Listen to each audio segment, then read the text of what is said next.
បងប្អូនអរគ្នាល្ងាចនេះគឺយើងចេញទៅបាន5គ្រាប់ទៀតហើយបងប្អូនយើងទាំងគ្នាសម្រាប់មួយយកមុនគឺបងប្អូនឃើញជាមួយនឹងប្រភេទឧបលើមុខកាត់ម៉ាត់ទឹក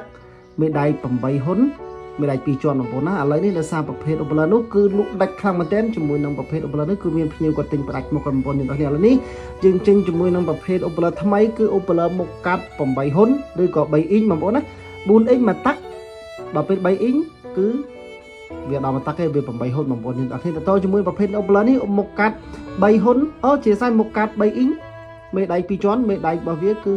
7សង់ទីម៉ែត្របងប្អូនយើងអត់គ្នាតជាមួយនឹងប្រភេទអូបឡឺហ្នឹងដូចខ្ញុំបង្ហាញនៅលើវីដេអូខ្ញុំអញ្ចឹងតជាមួយនឹងប្រភេទអូបឡឺនេះគឺមេដៃ2ជាន់បងប្អូនយើងអត់គ្នាប្រភេទអូបឡឺមុខកាត់3អ៊ីងមេដៃ2ជាន់ជាប្រភេទឧបលើបុកបាសបងប្អូនប្រភេទឧបលើសាប់តែបើសិនជាកាន់ឲ្យបងប្អូនយើងវាចង់យកប្រើជាលក្ខណៈរបៀបចង់លេងជាសង់ចង់លេងឲ្យមានសលេងជ្រីងក៏បានដែរតើជាមួយនឹងប្រភេទឧបលើហ្នឹងបងប្អូនយើងតើគ្នាណានិយាយទៅគឺស្អាតខ្លាំងមែនទេដល់នេះ